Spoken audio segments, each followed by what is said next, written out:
Teaching class English. In today's class, we are going to discuss about the poem Amanda. It has been taken from 10th standard first flight book and it is written by Robin Klein. Robin Klein एक ऐसी poetess है जो हर बच्चे से related problems को अपनी book में, अपनी राइटिंग्स में हाईलाइट करती हैं और उसका सॉल्यूशन देने की भी कोशिश करती हैं। इस पोएम में भी उन्होंने ऐसे ही एक मैसेज को उठाया है, यूनिवर्सल मैसेज है ये, और जो कि हम अपनी लाइफ से भी कोरिलेट कर सकते हैं। जैसे जैसे हम ग्रो होते हैं, हम अपनी चीज़ों को संभाल के नहीं रखते हैं, हम प्रॉपर तरीके से अपनी लाइफ को नहीं जीते हैं, जिसकी वजह से हमारे बड़े, हमारे एल्डर्स हमें इंस्ट्रक्शंस देते हैं और उन इंस्ट्रक्शंस के दौरान हमारी फीलिंग्स क्या होती हैं, ये फीलिंग्स इस पोएम के थ्रू हाईलाइट की गई हैं।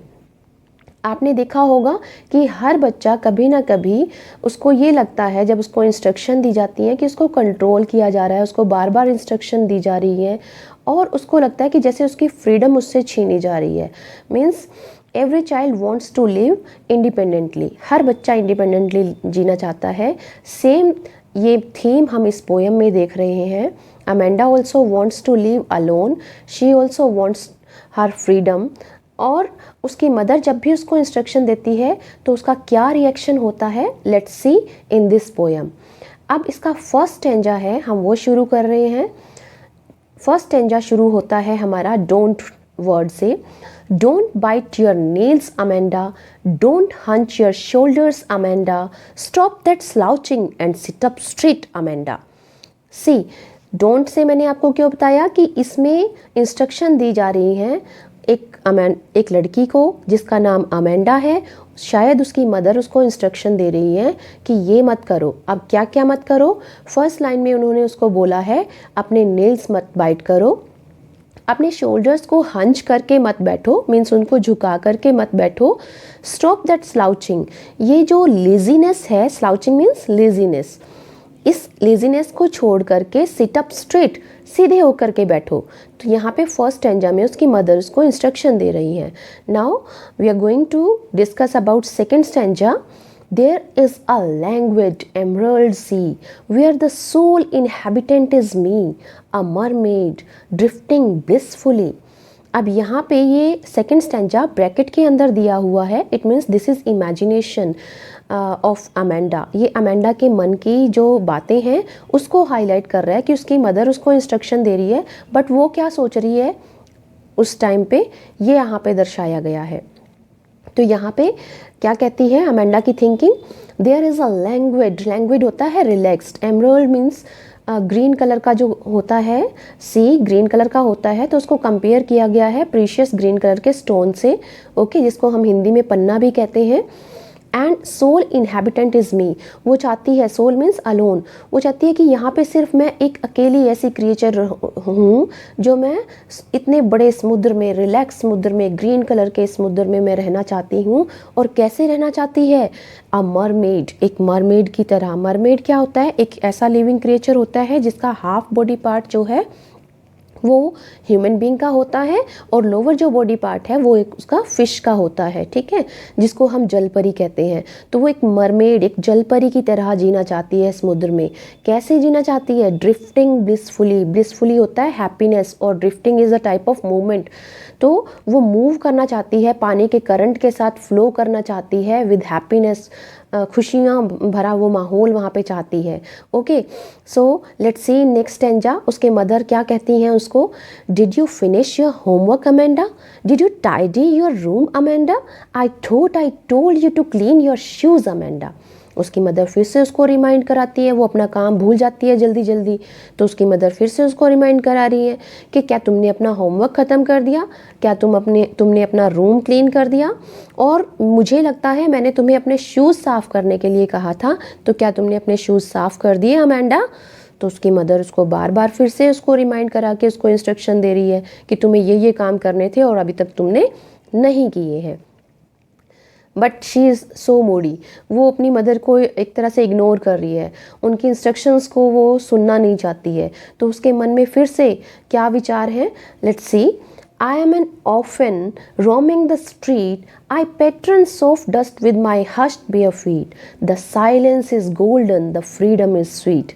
Now see, वो मतलब इतना इरिटेट फील कर रही है अपने आप को। वो मम्मी पापा सभी सबसे प्यारे होते हैं सबको, बट वो चाहती है कि मेरे मम्मी पापा नहीं है, मीन्स वो अपने आप को अनाथ कह रही है यहाँ पे कि मैं एक ऑर्फन हूँ, एक अनाथ लड़की हूँ, रोमिंग द स्ट्रीट, जिसकी कोई केयर तो करता नहीं है, जिसकी वजह से वो स्ट्रीट में वंडर करती रहती है। और I pattern soft dust with my hushed bare feet. Pattern means design बनाना, पैटर्न बनाना। सॉफ्ट डस्ट मिट्टी के लिए बोला गया है यहाँ पे। हस्ट का मतलब होता है क्वाइट, और बेयर फीट मीन्स नंगे पैरों से।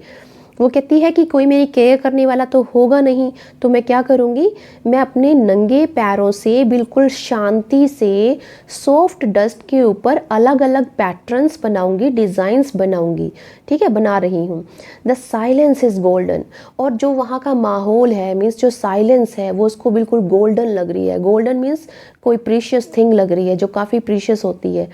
Freedom is sweet. और वो साइलेंस को और फ्रीडम को कंपेयर कर रही है इन चीज़ों के साथ, ये बताने के लिए, इनकी इम्पोर्टेंस बताने के लिए, ये कितने इम्पोर्टेंट है उसके लिए। वो कहती है इसके लिए वो अनाथ होना भी उसको मंजूर है, इसके लिए उसको ऑर्फन बनना भी मंजूर है। ठीक है, now let's see in next stanza कि उसके मदर उसको फिर से क्या रिमाइंड कराती हैं। Don't eat that chocolate Amanda, remember your acne Amanda, will you please look at me when I am speaking to you Amanda. उसकी मदर उसको कहती है कि तुम्हें चॉकलेट नहीं खानी, तुम्हें ध्यान है ना तुम्हारे एक्नेस के बारे में। एक्ने क्या होता है, पिंपल्स जो फेस पे आ जाते हैं, तो तुम्हें अपने पिंपल्स के बारे में ध्यान है ना, अगर चॉकलेट खाओगे तो ज़्यादा हो जाएंगे फिर से। और दूसरी बात, वो अपनी मदर की तरफ देख भी नहीं रही है, उनको सुन भी नहीं रही है, तो उनकी मदर उनको लगता है कि ये मतलब मेरे को सुन ही नहीं रही है, तो वो उसको रिमाइंड कराती है, will you please look at me when I am speaking to you Amanda, कि जब मैं तुमसे बात कर रही होती हूँ एटलीस्ट उस टाइम तुम मेरी तरफ देखा करो कि मैं तुम्हें क्या बता रही हूँ, क्या समझा रही हूँ। मीन्स तुम हमेशा ऐसे लगती हो कि जैसे तुम मुझे सुनती नहीं हो, अपने विचारों में खोई रहती हो। नेक्स्ट अगेन फिर से वही रिएक्शन होता है अमेंडा का। अब क्या रिएक्शन है, let's see. I am Rapunzel, I have not a care. Life in a tower is tranquil and rare. I'll certainly never let down my bright hair. अब यहाँ पे वो अपने आप को क्या समझ रही है, एक प्रिंसेस समझ रही है। प्रिंसेस, कौन सी प्रिंसेस, रेपंजल। अब रेपंजल कौन थी, रेपंजल एक प्रिंसेस थी जिसको कैप्टिवेट कर दिया गया था एक टावर में, और वहाँ से उसके बाल इतने लंबे थे कि वो अपने बालों को नीचे गिराती थी, जिसके थ्रू उसका प्रिंस जो है वो उससे मिलने आता था। ये एक विच ने इसको कैप्टिवेट किया था उस टावर में, काफ़ी अलोन, और ये एक सुनसान सी जगह पे एक टावर था, वहाँ पे इसको कैप्टिवेट किया गया था। तो she was too much irritated, है ना, she wants to leave alone, वो अकेली रहना चाहती है। एंड दैट्स वाई वो क्या कह रही है अपने आप को, वो कहती है कि मैं तो रपेंजल हूँ जिसको किसी की कोई परवाह नहीं है, और मैं ऐसे ही टावर में रहना चाहती हूँ जो कि काफ़ी पीसफुल हो, एंड रेयर मीन्स जो काफ़ी ऐसी जगह पे हो जहाँ पे कोई ना जाता हो, सुनसान जगह पे हो। और वो कहती है कि जो रेपंजल है ना, वो तो अपने ब्राइट हेयर को नीचे गिरा देती थी अपने प्रिंस से मिलने के लिए, but I will certainly never let down my bright hair, मैं तो अपने बालों को बिल्कुल भी कभी भी नीचे ना गिराऊं ताकि कोई मुझसे मिलने ही ना आ सके। ठीक है, तो यहाँ पे आप समझ सकते हैं कि वो कितना फ्रस्ट्रेटेड फील कर रही है, और वो कितना मतलब कि अपने आप को चाहती है कि सिर्फ वो ही वो रहे, अकेली वो, कोई और उसके पास हो ही ना हो।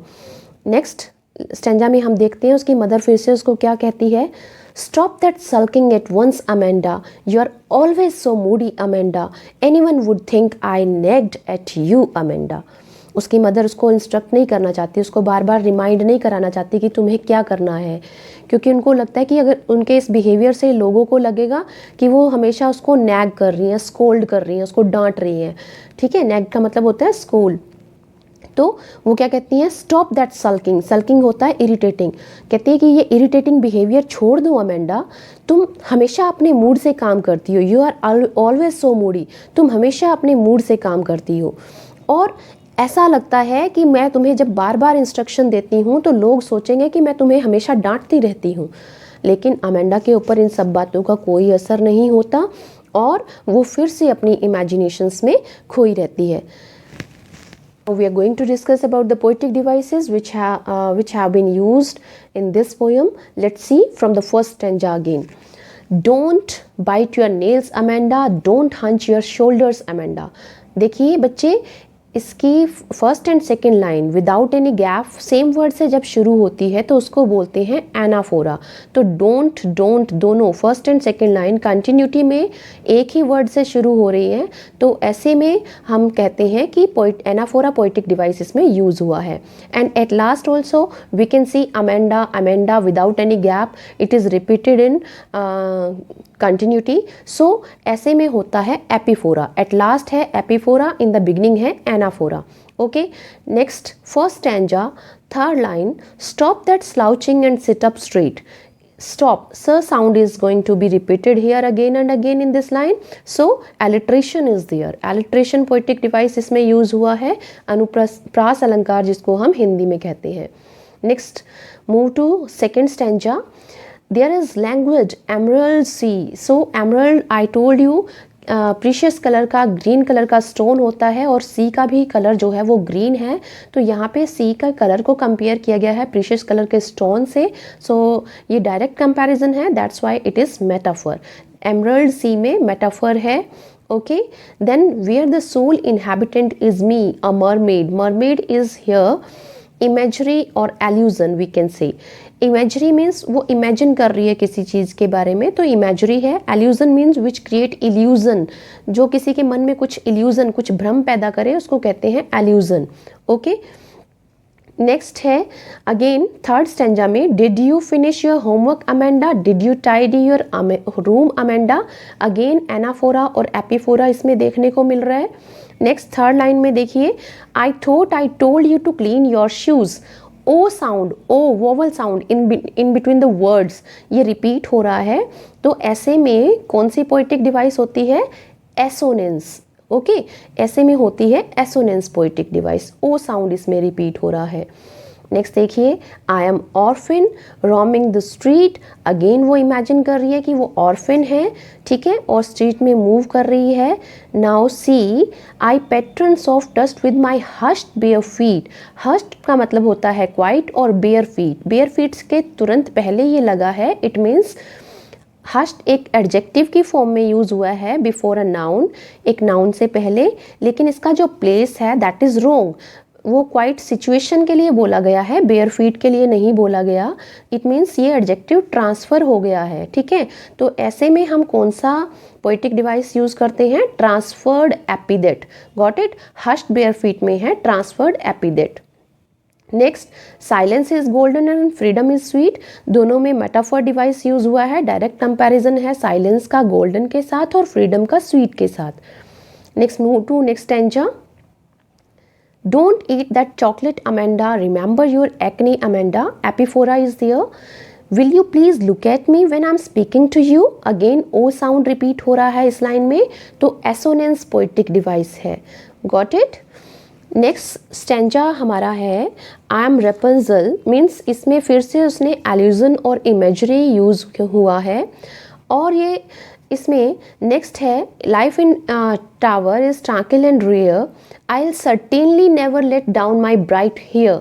अब इसमें आर साउंड रिपीट हो रहा है. R certainly in between the words. I will certainly never let down my bright hair. Okay, तो R consonant sound in between the words कहीं भी रिपीट हो रहा है, तो that's why consonance is here. यहाँ पे कॉन्सोनेंस है. एलिट्रेशन होता है in the beginning of the words, consonant sound अगर रिपीट होती है, लेकिन ये कहीं भी हो रहा है. सर्टेनली के मिड में है, नेवर के लास्ट में है, ब्राइट के मिड में है, हेयर के लास्ट में है, तो कॉन्सोनेंस. ओके, नेक्स्ट पैरा हम देख रहे हैं. स्टॉप दैट सल्किंग एलिट्रेशन है, ठीक है. अमेंडा अमेंडा अगेन एपिफोरा है. Anyone would think that I nagged at you, Amanda. So these are poetic devices which have been used in this poem. I hope you have got this concept very well in your mind. At last, if you have any questions, let me know in the comments below, and thanks for watching this video.